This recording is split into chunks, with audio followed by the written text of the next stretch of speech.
अपने ही घर में इतनी छोटी हरकत करके ना तुम भी उतनी ही छोटी हो गई हो। Shame on you.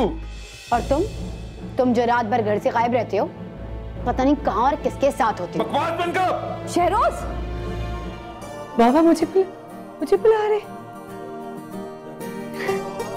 क्या मुझे फिर से बेटी बोलेंगे? हाँ बेटा।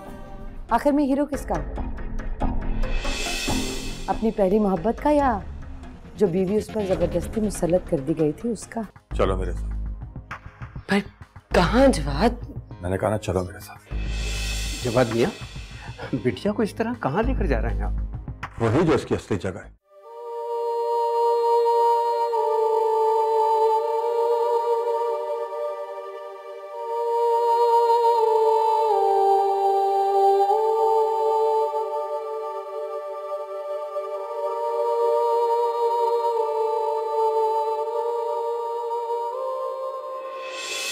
ये सिर्फ मेरी डायरी नहीं है, बल्कि मैंने अपने आप को इसमें बंद कर लिया। क्या तुम्हारा दिल नहीं चाहता कि तुम मुझे पढ़ो? मेरी जान, तुम्हारे चेहरे पर लिखे लफ्ज पढ़ लेता हूँ, तो फिर डायरी खोल कर पढ़ने की क्या जरूरत है? मुझे याद है तुमने ये डायरी उस वक्त लिखना शुरू की थी जब मुनज़्ज़ा पैदा भी नहीं हुई थी। और जाहिर है इसमें तुमने मेरी बुराई के किस्से थोड़ी लिखे होंगे।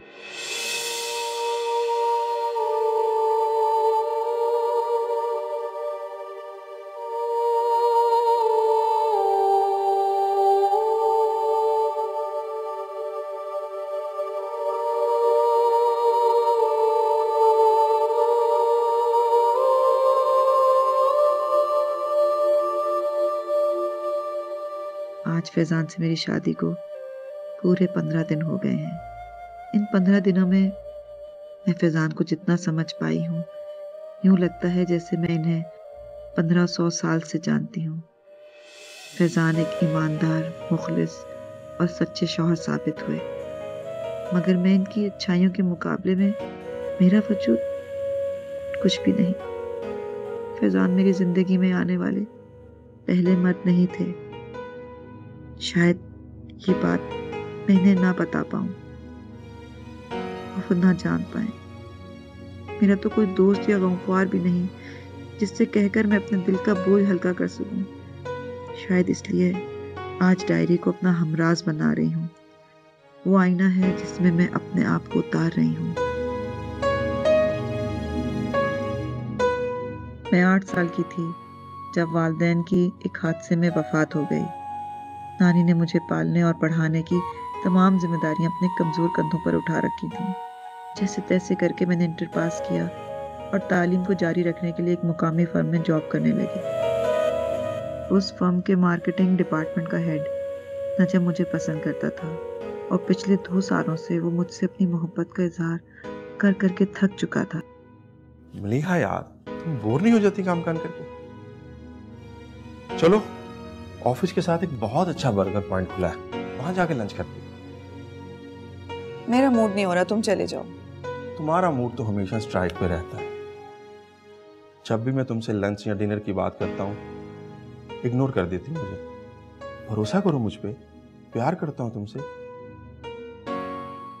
किस चीज की कमी है मुझ में जो तुम्हें मेरे बारे में सोचने से रोक रही है? ये लो। ये क्या है? ये रेजिग्नेशन लेटर। तुमसे दूर चला जाऊंगा तो शायद तुम्हें भूल पाऊं। क्या पागलपन है ये? अभी तक तो पागल नहीं हुआ। तुम्हारी ना अगर हाँ में ना बदली तो शायद पागल हो जाऊं। ये लेटर बॉस को दे देना। इस जॉब का नहीं, लेकिन तुम्हें खोने का जरूर अफसोस रहेगा मुझे।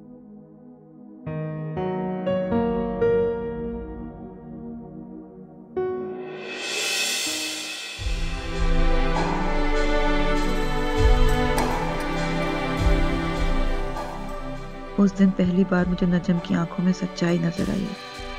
नजम के अचानक फैसले ने मुझे परेशान कर दिया था।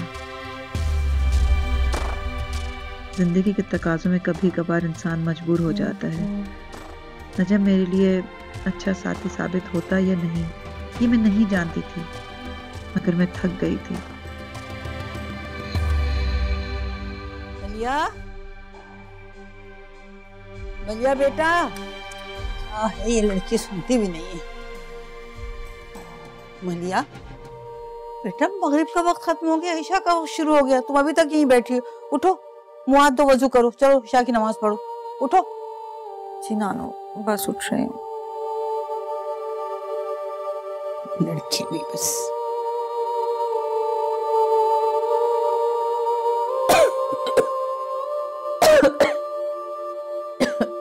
आपने दवाई नहीं खाई ना? अरे बेटा, फिक्र मत करो, मैं बिल्कुल ठीक हूँ, समझ लो। रुपए में 4 आने बस, खांसी रह गई, और भी सही हो जाएगी। तुम क्यों परेशान होती? ये जो निगोड़ मारे डॉक्टर होते हैं ना, ये अपने नोट खड़े करने के लिए ना अच्छे इंसान को भी मरीज बना देते हैं। और मेरी तो अब उम्र हो गई है। नानो, आप पैसे बचाने के लिए डॉक्टर के पास नहीं गई ना?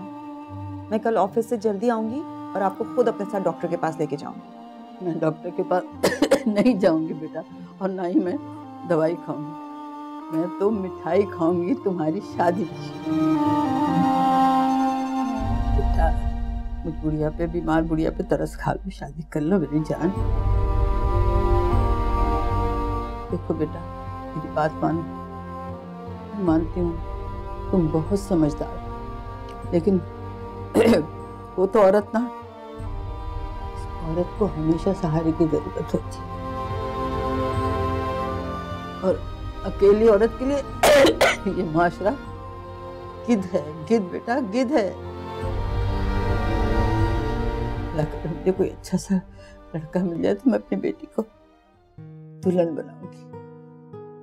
दिन ब दिन नानी के दिल में मेरी बढ़ती हुई फिक्र ने मुझे नजम के लिए फैसला लेने पर मजबूर कर रहा था। अगले दिन वो मेरे जवाब का मुंतजिर था, और मेरे पास इनकार की वजह भी ना थी।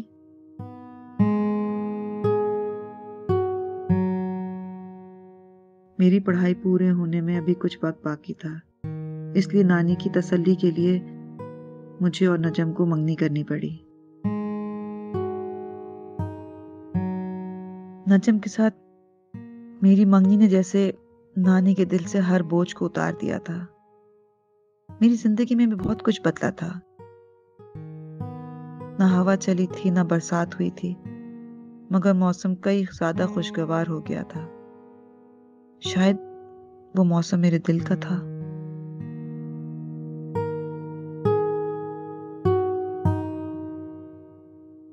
ऑफिस के चाय या लंच ब्रेक में मैं और नजम आने वाले मुस्तकबिल के बारे में ढेरों प्लान बनाते। नजम के साथ गुजरते हर लम्हे में मुझे यूं महसूस होता जैसे मैं दुनिया की सबसे खुशनसीब औरत हूं। छुट्टी के बाद नजम गेट पर मेरा इंतजार करता। ऑफिस से घर और घर से ऑफिस अब इसके रोज का मामूल बन गया था। वक्त पंख लगाकर उड़ रहा था। मैंने बीएससी के बाद मास्टर भी कर लिया।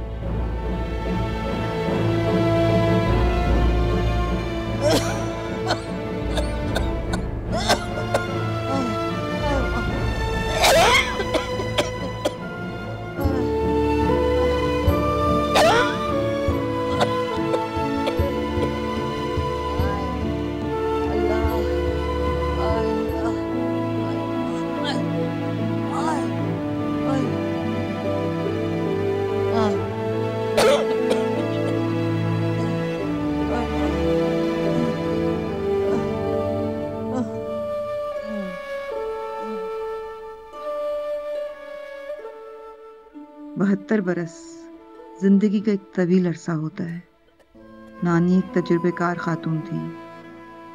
नजम को लेकर इनके दिल में आजकल अजीब से वहम पल रहे थे, क्योंकि पिछले कुछ महीनों से नजम मेरे साथ शादी की बात को मुस्तकिल टाल रहा था। मैं इसे वक्त देना चाहती थी, मगर दिन ब दिन गिरती नानी की सेहत ने मुझे इंतजार की मोहलत नहीं दी, और मैंने नजम से बात करने का इरादा किया।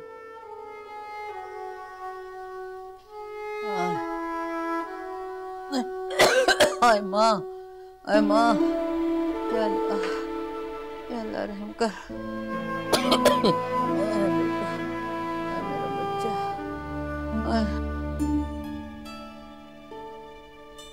16 फरवरी की वो शाम मैं भूल कर भी नहीं भुला सकती। छुट्टी के बाद पूरा स्टाफ एक एक करके जा चुका था। मैं नजम के फारिग होने का इंतजार कर रही थी। उस दिन काम बहुत था या मसरूफ रहने का बहाना ढूंढ रहा था। मैं नजम से शादी की बात करके घर जाना चाहती थी। नजम मेरे पास नहीं आया, तब मुझे इसके पास जाना पड़ा।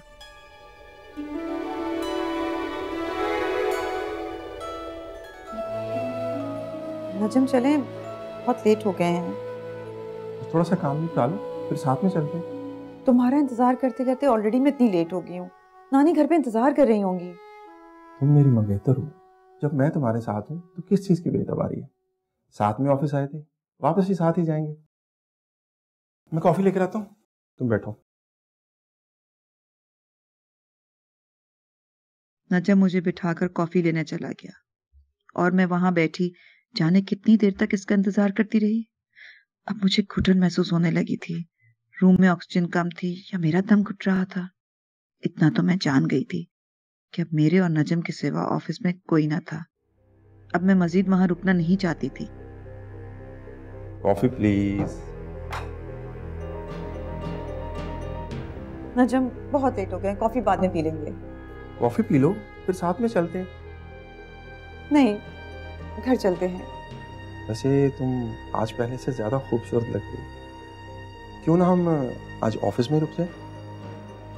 नजम की बातें सुनकर मैंने जान लिया था कि वो मुझ पर अपना हक इस्तेमाल करने का मौका ढूंढ रहा था, जो उसे उस दिन मिल गया था। नजम, ट्राई टू अंडरस्टैंड, ये सब सही नहीं है। क्या सही नहीं है? तुम मेरी मंगेतर हो, कुछ दिनों बाद हमारी शादी होने वाली है, रुखसती हो जाएगी, तो क्या मैं तुमसे बात नहीं कर सकता? तुम्हारे पास नहीं आ सकता? तुमसे प्यार नहीं कर सकता? नजम! मेरे इस थप्पड़ ने नजम की मर्दानगी को चोट दी थी। मेरी मज़ाहमत पर भी वो नहीं रुका और जबरन उसने मुझ पर अपना हक इस्तेमाल कर लिया। मैं रोती रही, चिल्लाती रही, मगर उसने बेरहमी की सारी हदें पार कर दी थी। नजम ने सिर्फ मेरे जिस्म को नहीं, मेरी रूह को भी जख्मी किया था। मुझे जिंदगी से नफरत हो गई थी, घिन आने लगी थी मुझे अपने वजूद से। हाँ, वो मेरा मंगेतर था, मगर जिस तरह इसने मुझे जबरदस्ती हासिल करना चाहा था, मेरा भरोसा दुनिया के हर मर्द से उठ चुका था। मेरा दर्द महसूस करने के लिए नानी को कुछ दिन भी नहीं लगे। उस वाक़े के बाद मैंने ऑफिस आना जाना बंद कर दिया था। मैं उस वहशी की शक्ल भी नहीं देखना चाहती थी, मगर उस दिन नानी ने बताया, बेटा,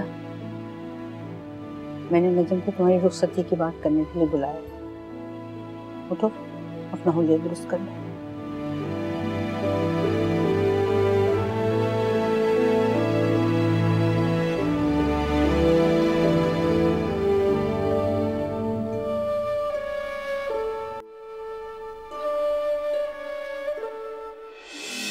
बेटा, मंगेतर हो तुम इसके। छोटी मोटी बातें तो होती रहती हैं, भूल जाओ सब। वो शर्मिंदा है अपनी हरकतों पे। अब इन बातों का क्या फायदा? मेरी बात सुनो बेटा, मलिया तुम्हारे नाम से मंसूब है। मैं इसे कब तक घर में रखूंगी इस तरह से? मेरे नाम से मंसूब? आपको पता है इसने क्या किया? थप्पड़ मारा मेरे मुंह पे।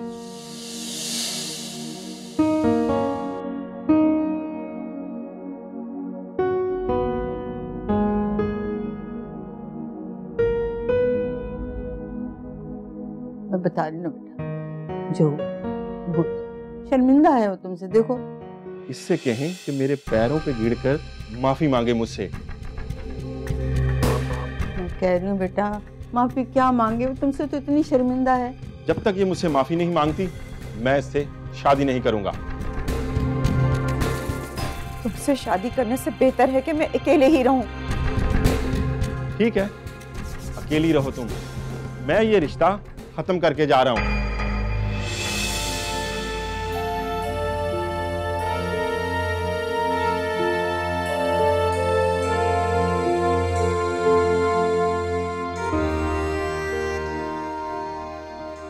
मत परेशान हो आप। इस दिन नानी को मेजर अटैक आया था। मुझे नानी की जरूरत थी। मैं इन्हें किसी कीमत खोना नहीं चाहती थी। नानी को इस हालत में देखकर मैं टूट गई थी। कुदरत को मुझ पर तरस आया और नानी को जीने के लिए चंद सांसें और मिल गईं।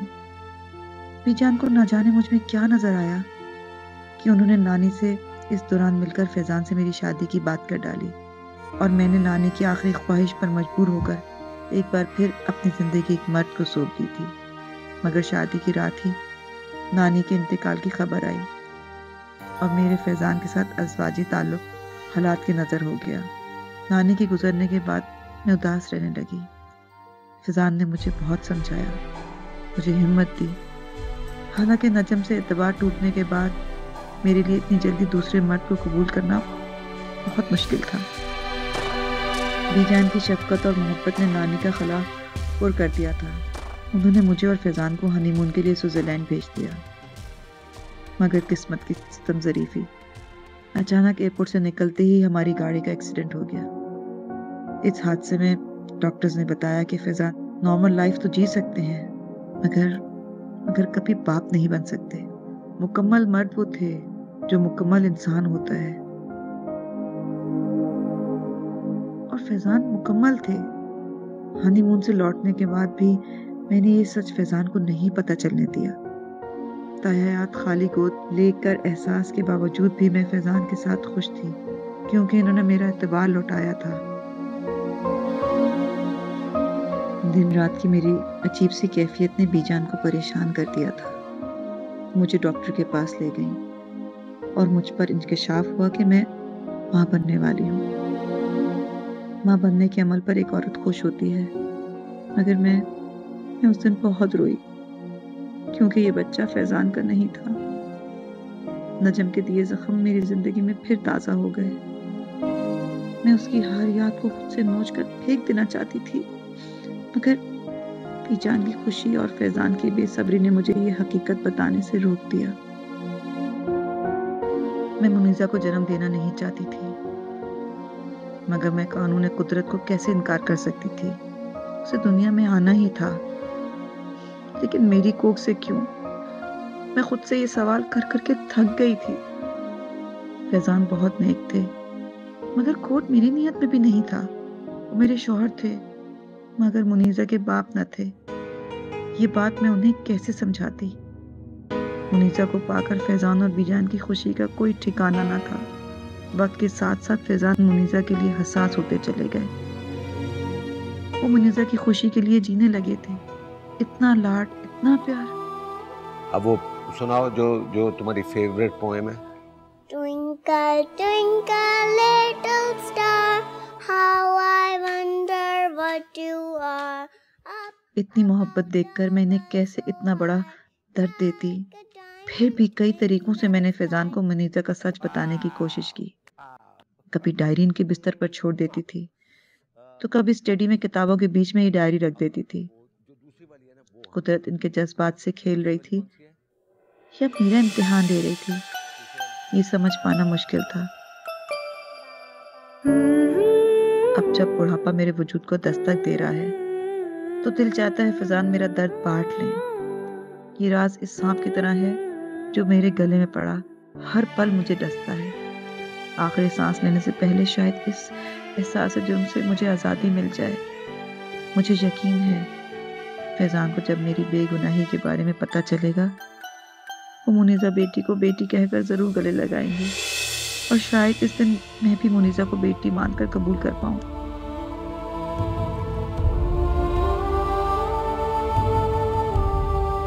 बीजान, बीजान, बीजान, बीजान, बीजान, मैंने क्या कर दिया बीजान?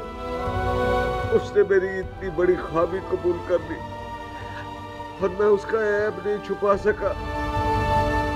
मुनीजा मेरी बेटी, मैं बहुत बुरा बाप हूँ। मैंने क्या कर दिया बीजान? मैंने क्या कर दिया? क्या कर दिया मैंने बीजान? क्या कर दिया?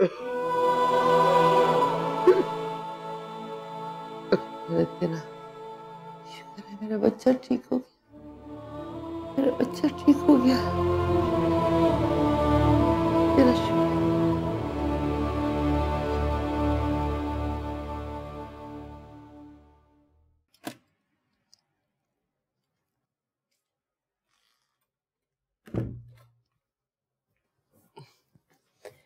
जवाद, चाय।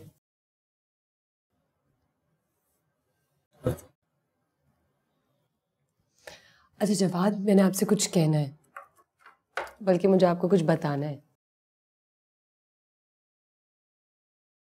मुझे पता है कि आप मुझसे बहुत नाराज हैं, लेकिन जो मैं आपको बताने वाली हूँ उसके बाद आपकी सारी नाराजगी दूर हो जाएगी। Jawad, I am expecting.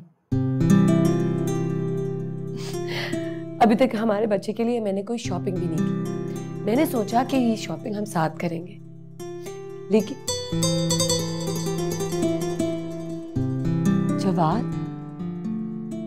मैंने आपको इतनी बड़ी खबर सुनाई है, आपका कोई रिएक्शन ही नहीं आ रहा।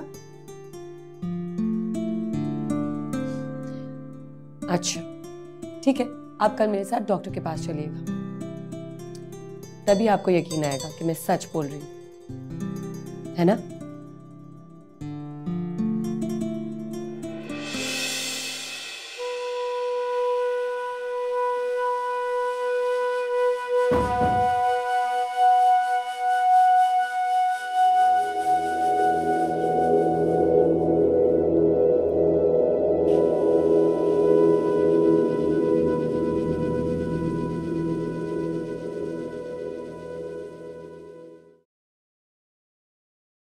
तुम तनख्वाह काम करने की लेती हो या आराम करने की? वो बहू बेगम असल में कल सीढ़ियों से गिर गई थी तो कमर में बहुत जोर की चोट आई और पसली में वरम भी हो गया। मुझसे तो खड़ा। बस, काम से जी चुराने के 100 बहाने हैं तुम्हारे पास। चलो जाओ किचन में जाकर बर्तन धो, कपड़े भी धोने आज। अरे जाओ, मुंह क्या देख रही हो मेरा?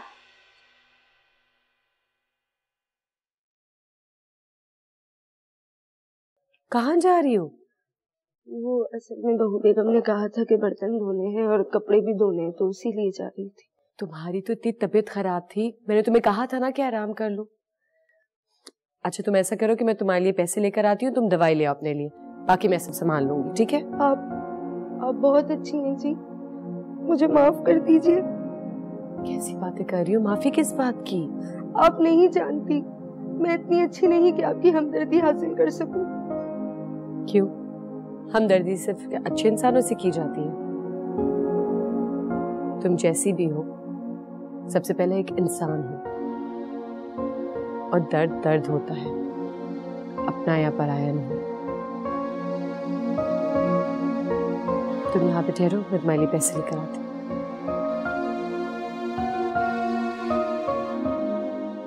छोटी दुल्हन कितनी अच्छी है ना, और मैं इनके साथ क्या क्या कर गई।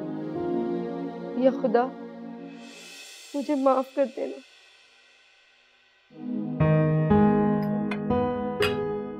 मुझे ऐसा क्यों लग रहा है जैसे आप लोग मुझसे कुछ कहना चाहते हैं? सुनैरा को घर लाने के बारे में क्या सोचा शेरोज? पापा वो अपनी मर्जी से गई है, अपनी मर्जी से आ भी जाएगी। देखो, रिश्तों को वक्त के सहारे नहीं छोड़ा जाता। अना से काम लेने के बजाय समझदारी से काम लो बेटा। ये मियां बीवी के रिश्ते की डोर जितनी मजबूत दिखाई देती है, इतनी ही कमजोर होती है। इस डोर में जितनी लचक रखोगे, रिश्ता बंधा रहेगा। खींचोगे टूट जाएगा। अब हाथ पे हाथ रखे उसके लौटने का इंतजार करने के बजाय एक अच्छे शौहर की तरह बीवी को मना के घर लाना ही समझदारी है। और अगर वो तब भी ना आई? क्यों नहीं आएगी? कोई भी औरत जानबूझकर अपना घर बर्बाद नहीं करती। आप उसे जानती नहीं है मामा। हाँ, मैं उसे नहीं जानती, लेकिन मैं तुम्हें जानती हूँ। मैं अपने बेटे को जानती हूँ। वो जानबूझकर कोई भी ऐसा कदम नहीं उठाएगा जो मुनज़्ज़ा की शादीशुदा जिंदगी पर असरअंदाज हो।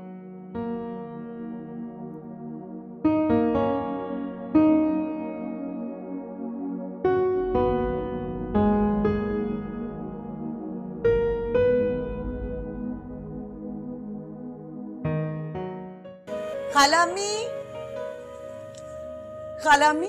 हाँ माया, बहुत बहुत मुबारक हो आपको, मुनज़्ज़ा माँ बनने वाली है। सच?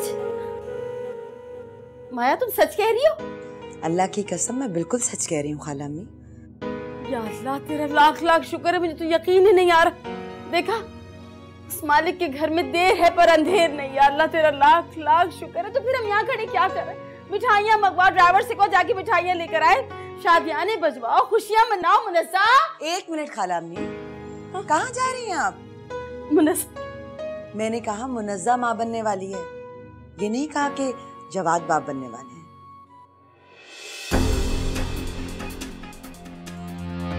ये वो रिपोर्ट है जो मुनज़्ज़ा के उसके घर जाने से पहले करवाई गई थी। इसमें तो कुछ नहीं है, फिर अचानक ये बच्चा कहाँ से आ गया?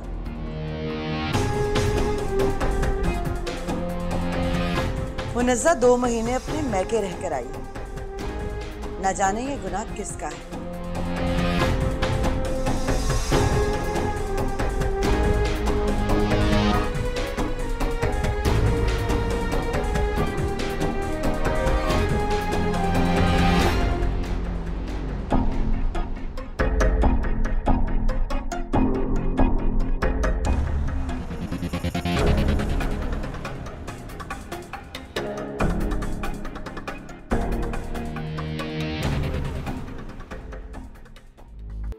अपने दिमाग में चलने वाली जंग से बाहर आओ फैजान। मुनज़्ज़ा भी उस सच्चाई से बिल्कुल उसी तरह लालमी जिस तरह तुम थे। उसने जिंदगी भर बाप के रूप में सिर्फ और सिर्फ तुमको देखा, तुम ही उसकी हकीकी बाप। अब वक्त आ गया है कि बेटी कहकर उसे गले लगा लो। किस मुंह से उसका सामना करूं तलत? मैं तो खुद को उससे नजर मिलाने के काबिल ही नहीं समझता। जो दुश्मनी करता वो बाप बनकर मैंने किया है। तुम सब सही थे, मैं ही गलत था। खुद को मैं बड़ा अक्लमंद समझता था, उतना ही बड़ा बेवकूफ निकला। जिन रिश्तों से मुझे मोहब्बत मिली उन्हीं से नफरत करने पर मजबूर हो गया। मुझ जैसे खुदगर्ज इंसान को तुम मौत ने भी मार दे दी। मुझे जीने का कोई हक नहीं था, कोई हक नहीं।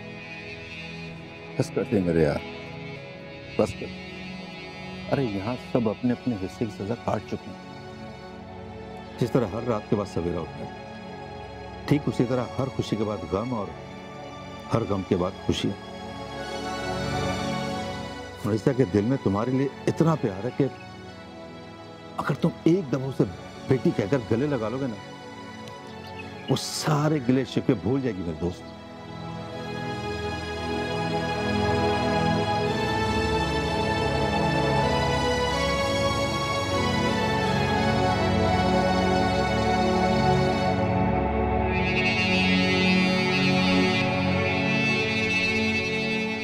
ये रिपोर्ट देखने के बाद भी तुम मुनज़्ज़ा को पारसा कहोगे? मेरा माथा तो उसी वक्त ठनका था। तुम्हें बताया भी था मैंने, लेकिन तुमने ध्यान ही नहीं दिया। अरे वो जो हादसा हुआ था ना इसके साथ, हमसे छुपाया गया था। और अब मैं तुम्हें बता रही हूँ, ऐसी लड़की को मैं अपने घर 1 मिनट बर्दाश्त नहीं कर सकती। धक्के मार के बाहर निकाल दो उसे यहाँ से।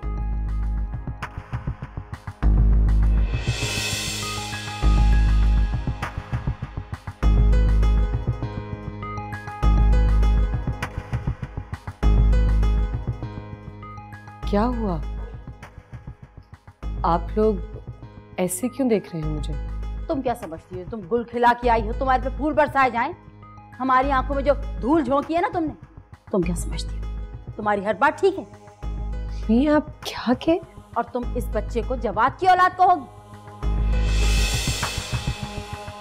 कितना एतबार किया था मैंने तुम पे, कितना एतबार किया था मुनज़्ज़ा मैंने तुम पे। इसी वजह से तुम्हें वहां रहने की इजाजत दे दी थी मैंने, और तुम अपने ही रिश्तों से खेलना शुरू कर दिया तुमने।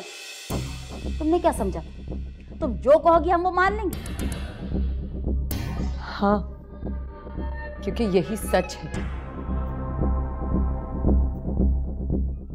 मैंने ऐसा कुछ नहीं किया जिस पे मुझे शर्मिंदा होना पड़े।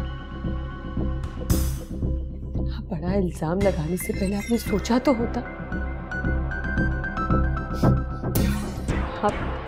आपको मुझे जो कहना है कहें, प्लीज। इस होने वाले बच्चे को गलत मत कहें।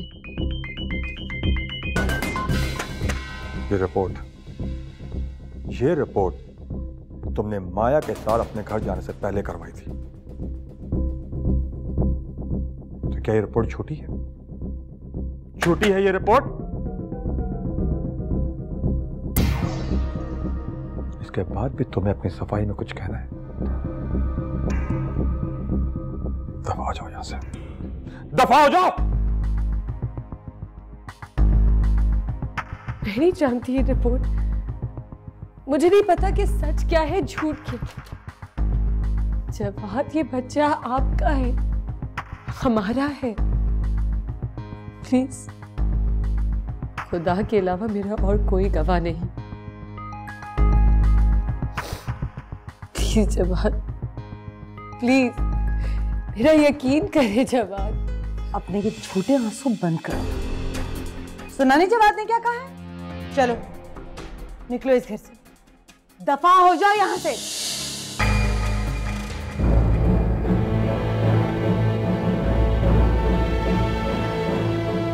क्या सलूक कर रहे हैं आप मेरी बेटी के साथ? हाँ? वही जो एक इज्जतदार घराने को करना चाहिए। आपकी बेटी के साथ साथ आपने भी झूठ बोला हमसे। एक बदकिरदार लड़की आपकी बेटी तो हो सकती है, मेरे घर की बहू नहीं हो सकती। बस एक लफ्ज और नहीं। मैं अपनी बेटी की तरफ से बेखबर रहा, इसका ये मतलब नहीं है कि इसका कोई नहीं है। इसका बाप अभी जिंदा है। ठीक है, तो फिर आप यहां खड़े खड़े क्या कर रहे हैं? ले जाए अपनी बेटी को। हमें इसकी कोई जरूरत नहीं है। जवाद, प्लीज प्लीज ऐसा मत करें, मुझ पे भरोसा कीजिए। तुम पे यकीन ही तो किया था, इसका तुमने मुझे ये सिला दिया। अब ना तुम्हारे लिए मेरे दिल में और ना ही मेरे घर में कोई जगह है। दफा हो जाओ यहां से।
मुझ पर यकीन नहीं किया दादी। बेकसूर होने के बावजूद मुझे इस घर से निकाल दिया। ये सब कुछ क्यों हो रहा है मेरे साथ दादी? मेरा बच्चा, सब्र करो। खुदा अपनी आजमाइश नेक बंदों से ही करता है। बस उठो, कुछ खा पी लो। सुबह से बगैर खाए पिए तुम रोए चली जा रही हो। अपने बच्चे का तो सोचो बेटा। इस बच्चे के बारे में ही तो सोच रही हूँ दादी। सोच के अजीब अजीब वहम आ रहे हैं। इसमें तो मुझे मेरी अपनी परछाई नजर आ रही है। इस मुआशरे ने मेरी तरह इस बच्चे को नाजायज करार कर दिया तो मैं क्या करूंगी? दादी, मेरा बच्चा नाजायज नहीं है दादी।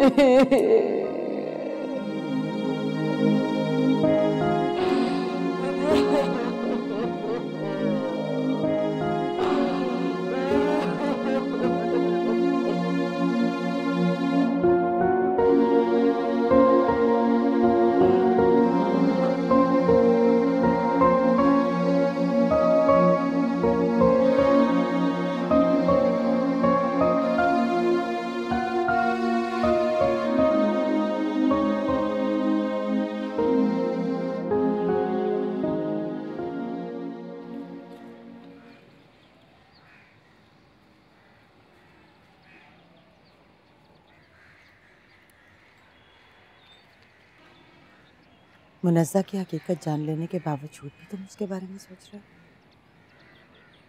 वो यहाँ से जा चुकी है, वापस नहीं आएगी। जानता हूँ कि वो लौटकर यहाँ कभी वापस नहीं आएगी, और तुम्हें ये बात मुझे बार बार जताने की कोई जरूरत नहीं। तुम मुझे तन्हा नहीं छोड़ सकती, क्यों मेरे पीछे पड़ी रहती हो?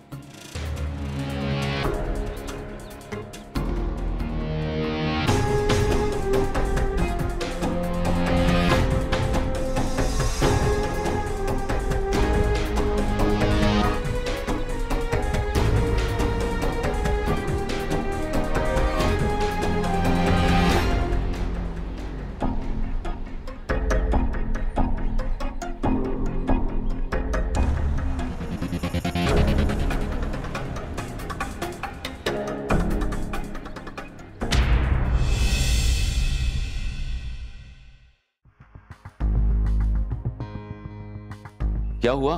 कौन आया था? खुला चाहिए आपकी बहू को, नोटिस भेजा है उसने। क्या कह रही हो? इतना बड़ा फैसला उसने अपने घर वालों की मर्जी के बगैर तो नहीं किया होगा ना? मैंने नहीं रोका उसे। जवाद कैसी बात कर रहे हो तुम? मेरी वो कोई बात सुने तब की बात है ना। अब तक तो नोटिस भी पहुंच चुका होगा उन लोगों को। खुदा के वास्ते जवाद जाके उसे मना करो। देखो सुनैरा, तुम बीवी हो मेरी, साथ नहीं चलोगी? हाथ पकड़ कर साथ ले जाऊंगा। और तुमने सोच भी कैसे लिया? हाँ, सारे बड़े बड़े फैसले अकेले कर लोगी तुम?